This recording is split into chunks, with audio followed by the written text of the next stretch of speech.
آپ سب کو میری طرف سے بہت بہت سلام۔ تو آج میں بھی بات کروں گا جو گزرے دنوں میں جنگی حالات تھے اس تعلق سے۔ تو میں آپ کے سامنے خدا کے کلام میں سے ایک آیت رکھوں گا۔ امثال کی کتاب 21 باب 31 آیت میں لکھا ہے، جنگ کے دن کے لیے گھوڑا تو تیار کیا جاتا ہے لیکن کامیابی خداوند کی طرف سے ہے۔ کہ جنگ کے دن کے لیے گھوڑا تو تیار کیا جاتا ہے، یعنی تیاری دونوں فریق کرتے ہیں۔ جیسے پاکستان نے بھی تیاری کی جنگ کے لیے، اسی طرح انڈیا نے بھی تیاری کی۔ تو آگے کیا لکھا ہے کہ کامیابی خداوند کی طرف سے ہے۔ تو کامیاب ایک ہی فریق ہوتا ہے۔ اور آج کی جو بات چیت ہے اسے میں نے نام دیا ہے محب وطن۔ اور محب وطن کا مطلب ہے وطن سے محبت کرنے والا۔ اور آپ سب جانتے ہیں کہ وہ وطن سے محبت کرنے والا مجاہد وہ کون ہے؟ کامران بشیر مسیح۔ تو اس کا نام بھی کامران ہے اور خدا نے اسے کامرانی سے نوازا بھی، اور اس کے وسیلے سے پورے پاکستان کو بھی۔ تو یہ وجہ تنازع کہاں سے شروع ہوئی کہ چند ہفتے پہلے وزیر اعظم مودی نے یہ اعلان کیا کہ ہم دریائے جہلم کا پانی بند کریں گے۔ تو یہ تاریخ کی بات ہے کہ 1971 کی جنگ کے دوران اس سے پہلے حالات کشیدہ تھے۔ تو 1970 میں یہ منصوبہ لکھا گیا، اسے کہا جاتا ہے سنتاس کا منصوبہ۔ تو اس میں یہ ہے کہ جو مشرقی دریا ہیں، دریائے ستلج، راوی اور بیاس، یہ بھارت کی تحویل میں دیے جائیں گے، اور جو مشرقی دریا ہیں چناب، جہلم اور دریائے سندھ، ان کا پانی پاکستان استعمال کرے گا۔ تو اب وزیر اعظم مودی یہ کہتا ہے کہ میں دریائے جہلم کا پانی بند کروں گا۔ تو ویسے ہی ہمیں بھی اس بات کو ذہن میں رکھنا ہے کہ یہ لفظ معاہدہ نہیں، جیسے شملہ کا معاہدہ ہے، معاہدہ شملہ ہے، تو اس میں جنگ بندی پر زور دیا گیا ہے، وہ 1972 میں ہوا۔ تو یہ 1970 میں اس کے لیے لکھا گیا ہے سنتاس کا منصوبہ، پلان۔ تو لکھا تو گیا، یہ بھی ہے اہم بات۔ تو اس میں بھی تبدیلی ہو سکتی ہے لیکن اتفاق رائے سے۔ تو جیسے ہی وزیر اعظم مودی نے ایسے کہا، تو ہمارے بھی جو وزیر اعظم ہیں، وزیر اعظم شہباز شریف نے، تو انہوں نے بھی کہا کہ ہماری ان کے لیے جو فضائی حدود ہیں وہ بند ہیں۔ تو پھر جو ایک اور ہٹ درمی کا مظاہرہ بھارت کی طرف سے ہوا کہ 7 مئی 2025 اسی سال میں، تو بھارت نے کشمیر کے مختلف علاقوں میں دھماکے کیے، گولے پھینکے، میزائل پھینکے، اور جس وجہ سے شہر مظفر آباد میں ایک مسجد کو بھی تباہ کیا، اور کئی ایک جگہ پہ جانی مالی نقصان ہوا۔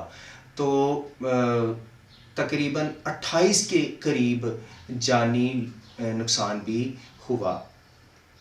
اور اس کے بعد بھی جو بھارت تھا وہ گولے پھینکتا، ڈرون بھیجتا اور لوگوں کو ہراساں کرتا، نقصان کرتا۔ اس لیے آخرکار پاکستان نے 10 مئی اسی سال کی صبح سویرے بوقت فجر رجوڑی کیمپ پر حملہ کرنے کا منصوبہ بنایا. تو جو ہمارے ایئر چیف مارشل تھے انہوں نے جو لڑاکا جہاز چلانے والے ہیں ان سب افراد کو، ان سب لڑکوں کو مخاطب کر کے کہا کہ تم میں سے کون جائے گا. تو خوشی سے کامران بشیر مسیح نے اپنے آپ کو اس کام کے لیے، اس بڑے منصوبے کو پایا تکمیل تک پہنچانے کے لیے پیش کیا. اور یہ جو رجوڑی کیمپ ہے، air base army air camp, یہ بھارت کے رجوڑی ضلع میں جو کشمیر میں ہے. تو وہاں پر جب جا رہا تھا، جاتے ہی بھارت کی بھی تیاریاں تھیں، تو گولوں کی، میزائلوں کی برسات جہاز پہ شروع ہو جاتی ہے. لیکن کامران بشیر مسیح بڑی جرأت دلیری کے ساتھ آگے بڑھتے جاتے ہیں، اور جو انہیں ٹارگٹ دیا گیا تھا کہ اس کیمپ کو آپ نے مسمار کرنا ہے، تو انہوں نے اس کا بالکل ستیہ ناش کیا. اور بھی جگہوں پر نقصان ہوا بھارت کا، اور بقول ان کے، ہمارا میڈیا کہتا ہے 5 ان کے جنگی جہاز گرائے گئے ہیں، اور وہ کہتے ہیں 4. تو ہمارا صحیح سلامت جہاز واپس آ گیا اپنے مشن کو مکمل کر کے. اور جب کامران بھائی ملک پاکستان اپنے وطن واپس آتے ہیں تو انہیں ڈھیروں مبارکیں اور پیش کی جاتی ہیں، سلامیاں پیش کی جاتی ہیں، اور مختلف شہروں میں، بڑے بڑے شہروں میں مٹھائیاں بھی بانٹی جاتی ہیں اس کامیاب آپریشن پر. تو یہ بھی بتاتے چلو کہ پاکستان نے اس آپریشن کو نام دیا بنیان المرصوص. یہ عربی لفظ ہے جس کا مطلب ہے اسٹیل کی دیوار. یہ کہ ہماری جو آرمی ہے یہ اسٹیل کی دیوار کی مانند ہے. اور اسی طرح جو 7 مئی کو بھارت نے آپریشن کیا، انہوں نے اسے سندور آپریشن کا نام دیا تھا. تو اس آپریشن کے بعد بھارت نے خود ہی جنگ بندی کے لیے درخواست کر دی. تو اس کے بعد جنگ بند ہوگی. پاکستان تو پہلے بھی نہیں چاہتا تھا کہ جنگ ہو، تو یہ شروعات بھارت ہی کی طرف سے ہوئی تھی. تو اس کامیابی کا سہرا کسے دیا گیا؟ کامران بشیر مسیح کو. اس لیے اس کا ملک کے طول و عرض میں میڈیا پر آپ چرچا دیکھتے ہیں، کیونکہ اس کی اڑان پرواز کیسی تھی، اور کس طرح اس کے جہاز پہ گولیوں کی، میزائلوں کی برسات ہو رہی تھی. جیسے ایک کہہ سکتے ہیں کہ فلمی منظر ہوتا ہے، جبکہ وہ فلم نہیں بلکہ وہ ایک حقیقی جنگ تھی. اور خدا نے اپنے بندہ کو کامرانی عطا کی. اور یہاں پر میں ایک اب دوسری بات کہنا چاہتا ہوں کہ بھارت جو ہے وہ ہمارا ہمسایہ ملک ہے. تو ہمسائے کے کئی ایک حقوق ہوتے ہیں. تو اب تک 77 سال ہو گئے ہیں بھارت کے ساتھ ہمارے تعلقات پیچیدہ اور کشیدگی، تنگ نظری بڑھتی جاتی ہے. کیوں؟ مسئلہ کشمیر کی وجہ سے. تو مسئلہ کشمیر مذاکرات سے حل ہونا چاہیے. تو جو غیر ممالک ہیں وہ نہیں چاہتے کہ کوئی کسی ملک کا کوئی مسئلہ حل ہو جائے، اگر مسئلہ حل ہو جائے تو وہ ممالک ترقی کریں گے، اور دوسروں کا اسی میں فائدہ ہے کہ کوئی لڑتے جھگڑتے رہیں۔ تو ہمیں خود اس مسئلے کو حل کرنا ہے۔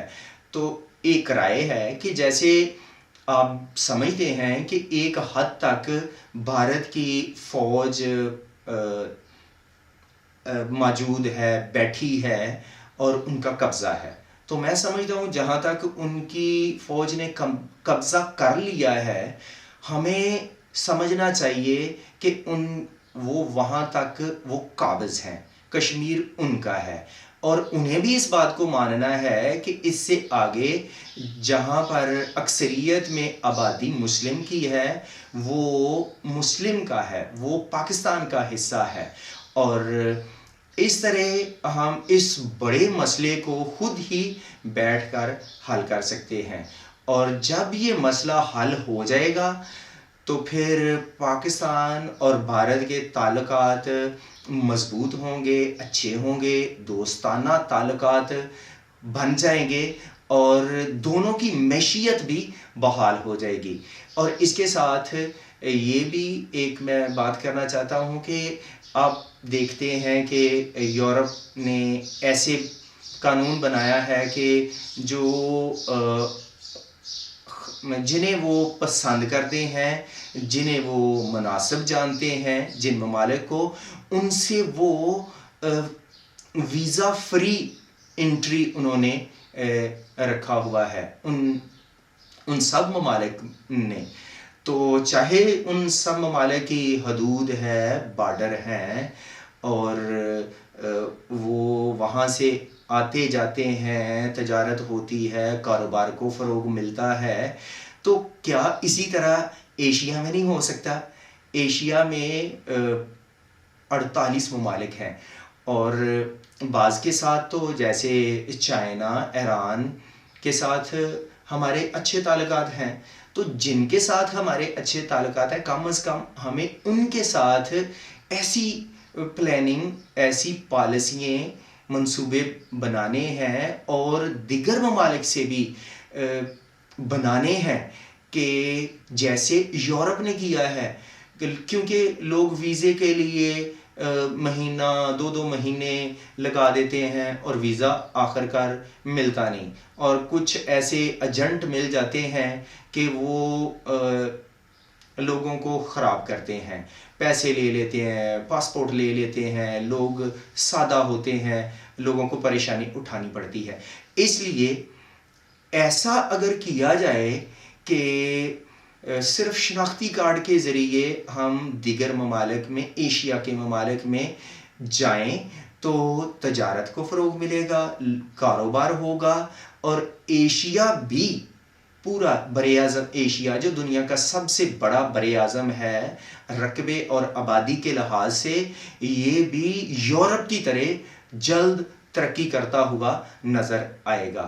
اور میں تو ٹوٹلی طور پہ جنگ کی مذمت کرتا ہوں، تو خدا نہ کرے کہ آئندہ ملک پاکستان کو بھارت سے یا کسی سے بھی جنگ کرنی پڑے، کرنے کی نوبت آئے، کیونکہ اس سے کسی سے بھی ہم جنگ کرتے ہیں یا کوئی بھی جنگ کرتا ہے تو دونوں جو فریقین ہوتے ہیں دونوں کا ہی نقصان ہوتا ہے۔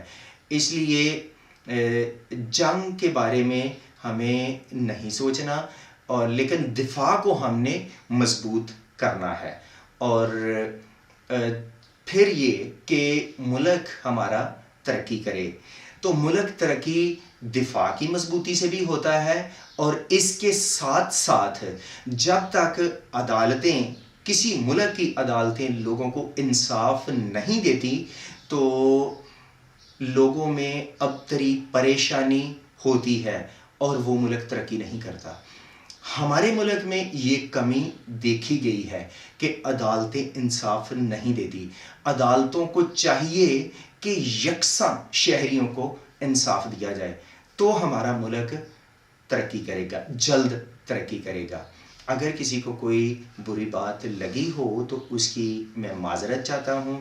آخر میں ایک بار پھر کامران بھائی کو میری طرف سے سلام، اور اس کامیابی پر، کامیاب آپریشن پر ملک پاکستان کا ان کے وسیلے سے سر فخر سے بلند ہوا ہے، اور خدا ہمارے ملک پاکستان کو لمبی عمر عطا کرے، نظر بد سے بچائے، خدا ہمیں ان باتوں سے برکت دے، آمین۔